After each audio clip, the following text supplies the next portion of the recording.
Salut à tous, j'espère que vous allez bien. Aujourd'hui, petite vidéo d'avant-match, FC Barcelone PSG, le match qu'on attend tous maintenant depuis l'année dernière, clairement, hein. On attendait cette finale de Ligue des Champions entre le Barça et le PSG qui n'a malheureusement pas eu lieu.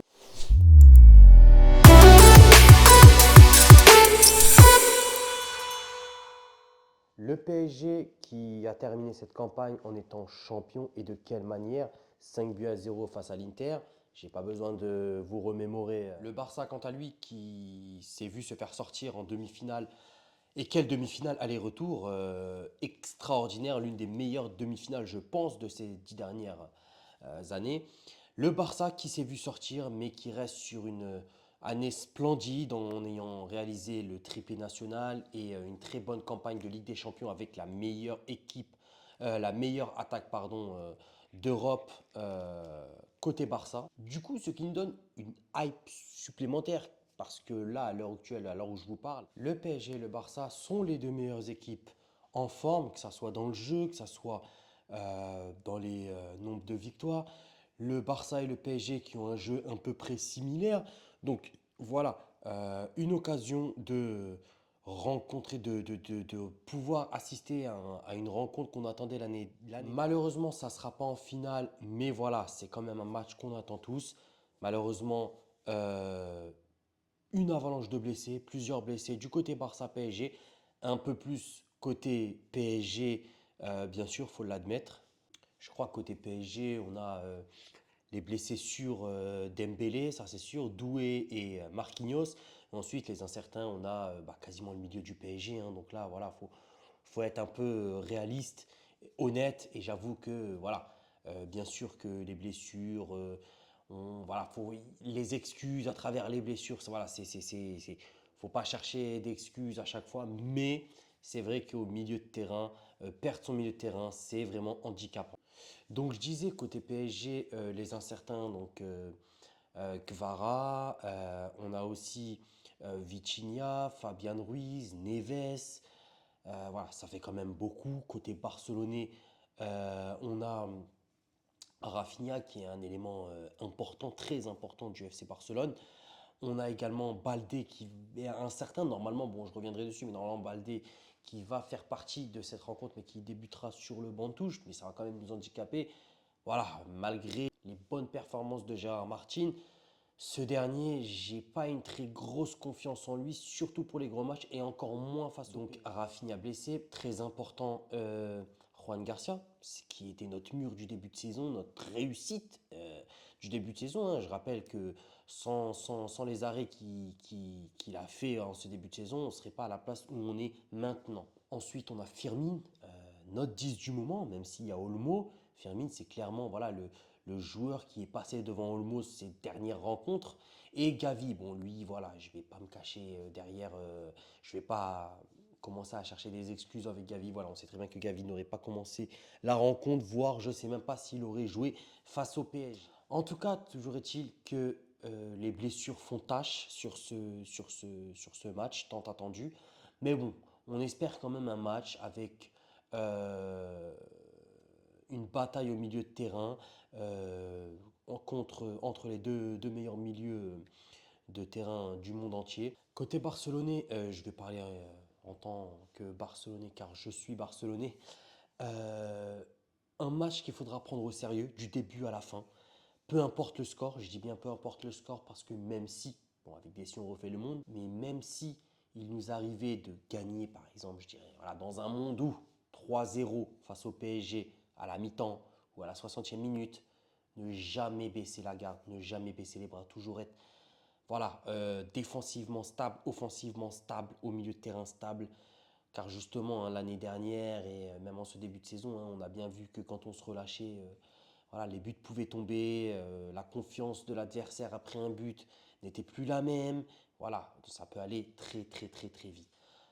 Dans le sens inverse, où on perdrait 3-0 euh, euh, à la mi-temps ou à la 60e minute, etc. Voilà, toujours rester.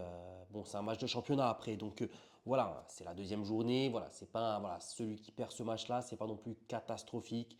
C'est pas une confrontation directe. Voilà, on n'y est pas encore. Mais voilà, si voilà, on serait amené à être malmené très tôt dans le match, ne pas baisser la tête, continuer notre football, presser, parce que le pressing va être la source principale de notre réussite dans ce match-là. Comme je l'ai dit depuis, je le répète depuis l'année dernière, presser, le pressing commence, la défense commence par les attaquants, empêcher les relances, presser, étouffer l'adversaire pour récupérer rapidement et s'installer dans la partie adverse. En attaque, on a plutôt de la chance d'avoir retrouvé un Lamine Yamal, hein, on l'a vu face à la Real Sociedad, qui est rentré en même pas une minute de jeu, qui a donné la victoire au Blaugrana. Donc on peut voir un Lamine Yamal qui a bien récupéré et qui est voilà, maintenant loin devant ses blessures. On a un Rashford qui prend confiance. On a devant un Lewandowski qui marque malgré les occasions qu'il rate. Voilà, il met ses buts. On a une attaque qui s'entend bien. Un milieu de terrain avec Pedri de Jong. euh, Dieu merci, sans blessure.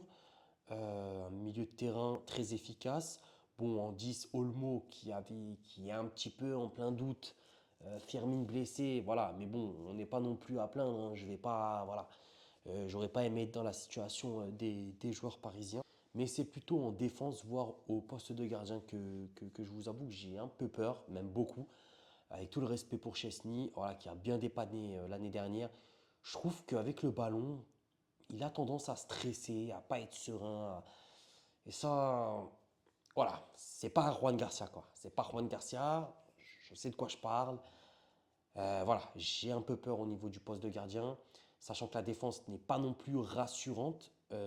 Voilà, c'est pas comme si on avait un gardien un peu en difficulté, mais que la défense était là. Là, clairement, cette année, voilà, on n'est pas. Même si on reste la meilleure défense de Liga en ce début de saison, franchement, la défense, le piège du hors-jeu, c'est pas trop ça en ce début de saison. Martin qui va probablement commencer.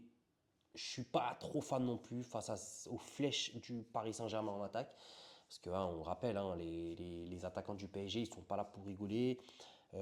Ça va vite. Les latéraux du Paris Saint-Germain dédoublent rapidement et très efficacement. Faut le souligner quand même.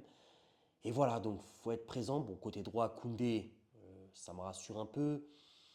Mais voilà, après Araujo, avec ses antécédents, surtout face au PSG, moi j'ai jamais été serein avec lui, jamais été sûr. Voilà, moi je suis pro Christensen. Honnêtement, moi si tu me demandes la défense, c'est Christensen et Koubarsi. Maintenant, voilà, Araujo a été nommé par Flick, hein, on peut dire ça comme ça. Je pense qu'il va commencer aux côtés de Koubarsi. Voilà, donc très méfiant et voilà, j'ai un peu peur de notre défense. Il faudra rester concentré. Le piège Georges, il faudra le manier et réfléchir à deux fois. Au-delà de ça, je pense que ça va être un match contre toute attente, contre tout ce qu'on peut. Un match qui va commencer fort. Les 15 premières minutes vont commencer fort. Au contraire de certains matchs comme ça où on aurait plutôt tendance à s'attendre à ce que les deux équipes se cherchent, soient méfiantes. Là, je pense que ça va commencer fort. Les 15 premières minutes, ça va se calmer un peu après les 15-20 premières minutes, mais toujours avec de l'intensité. Et voilà, je pense qu'on aura un grand match ouvert. Les deux vont se projeter vers l'avant. Il y aura des contres, bien sûr. Il y aura des contres. Ça va partir à 200 à l'heure même. Mais voilà, il faudra rester concentré, il faudra rester sérieux. Le score, je sais pas, et j'ai pas envie de m'avancer sur le score. C'est du 50-50, même s'il y a un champion d'Europe d'un côté. Voilà, ça reste les deux équipes les plus fortes du moment, les deux équipes qui proposent le meilleur jeu, qui est un peu similaire. Et voilà, donc il faudra rester sérieux avec deux grands coachs. Sur ça, je me fais aucun souci. Je pense que le réalisme va faire toute la différence dans ce match-là. Voilà, c'est le réalisme parce que voilà, on a des attaques du côté Barça et PSG souvent détruites par manque de réalisme, d'efficacité. Et je pense que l'efficacité va vraiment peser dans ce match-là. Voilà, il y aura des occasions de part et d'autre, il y aura de la domination de part et d'autre. Ça va être un match serré selon moi et je pense que l'efficacité va payer. Donc s'il te plaît, je demande au nom de toute la communauté barcelonaise, Lewandowski, s'il te plaît, sois au rendez-vous côté efficacité. Je t'en supplie, c'est tout ce que je te demande. Ton travail, c'est de mettre au fond toutes les occasions que tu peux avoir, ou du moins les occasions nettes que tu auras dans ce match-là. Hâte d'être à cette rencontre-là. À l'heure où je vous parle, on est à une journée du match, du rendez-vous. Que le meilleur gagne. Visca Barça et Visca Catalunya.